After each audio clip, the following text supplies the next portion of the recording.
I'm so glad that we on this channel are quite ahead.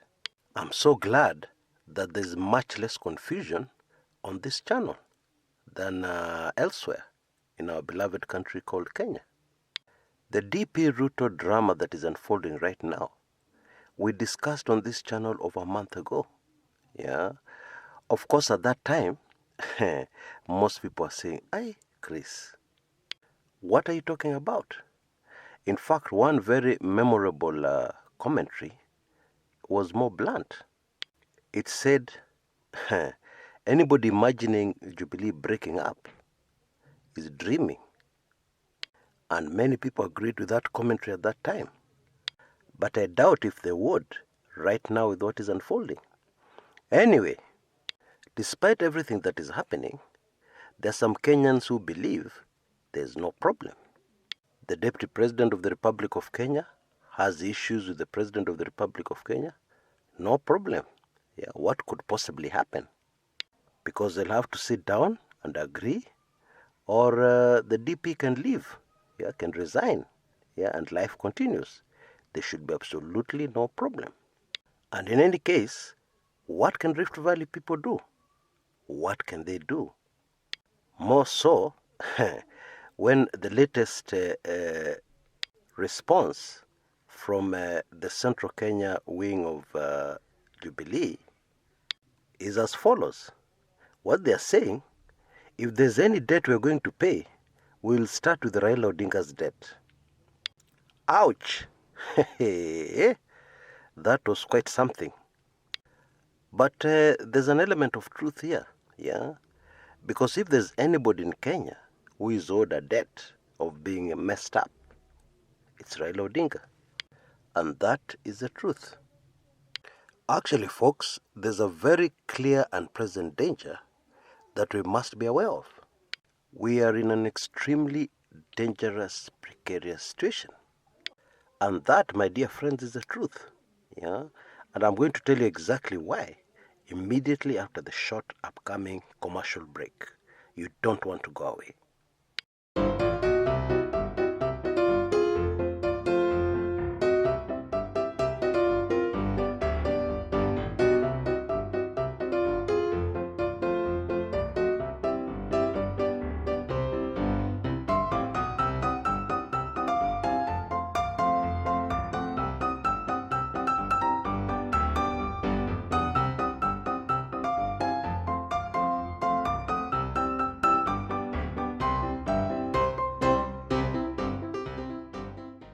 Welcome back.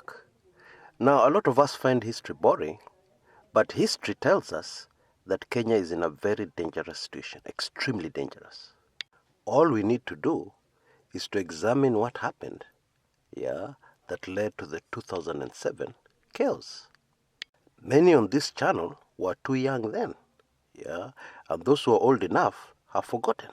So let me remind you, because shockingly, yeah, and this will shock very many of you, yeah, the fact is, the main cause of the 2007 troubles, yeah, the main trigger, yeah, where it all started, is somebody failed to pay somebody else's debt. Yep, exactly the way the situation is now. Somebody was claiming a debt, the other person was saying, no, there's no debt, and they were not paying. Now, isn't that precisely the situation we're in right now? Anyway, let's start at the beginning. After the National Rainbow Coalition swept into power very dramatically in late 2002, early 2003, problems emerged even before the new government could settle down. Now, this distressed Kenyans, yeah, and confused Kenyans, because Kenyans had been overjoyed that the mighty KANU had been brought down, yeah, since independence, the party that had led Kenya, the draconian party that had strangled the whole country, yeah, had been sent packing. Kenyans were very excited. But the celebrations were short-lived, yeah, because problems emerged immediately after those very memorable elections. And the issue was a memorandum of understanding. Now, the National Rainbow Coalition was a collection of various political parties. And each political party represented had a stake in the new government. And before the elections, they had agreed very well, that when we win the elections, our party will get so many cabinet slots, your party will get so many cabinet slots, etc., etc. But as soon as Mwai Kibaki was safely inside the State House, he slammed the door shut, and started doing his own things. Everybody knew that Raila Odinga was a very major component of that new government. But his foot soldiers started complaining about the Memorandum of Understanding. Oh, was shortchanged, we did not receive the cabinet slots promised, agreed on, before the elections, before we helped Mwai Kibaki win the elections. Our debt must be paid. We helped get Mwai Kibaki into power. So why is he ignoring us now? Why is he reneging on our agreement on cabinet slots? And just like has been the case right now with the DP Ruto issue, Raila Odinga continued working in government. He continued engaging Mwai Kibaki, and they continued working together. But meanwhile, the foot soldiers were making noise. And finally, Raila Odinga's party pulled out of the coalition. Now, one of the first campaign promises that Mwai Kibaki had made was to deliver a new constitution to Kenya. The country had failed for almost 2 decades to come up with a new constitution. Mwai Kibaki pledged that he will do it. And what he did, he took the Yash Palgai draft, which everybody said was beautiful, was wonderful, was ideal, and he started mutilating it. And after he had finished his work, a referendum was called, to pass the new constitution. And Raila Odinga's side decided we'll show this guy who got him into State House. And therefore they opposed this new draft constitution, the Moma's draft, I believe. Those for the constitution to be passed were bananas. That was the symbol used by the then Electoral Commission. And those against were oranges. And of course the oranges won. And in fact that was the birth of the Orange Democratic Movement.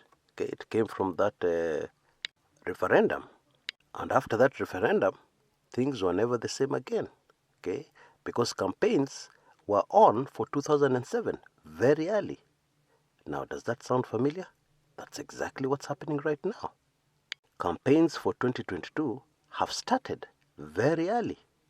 Going into the 2007 general elections, Mwai Kibaki had to hurriedly form a new party, PNU, Party of National Unity, under which he vied for re-election. And you know the rest of the story.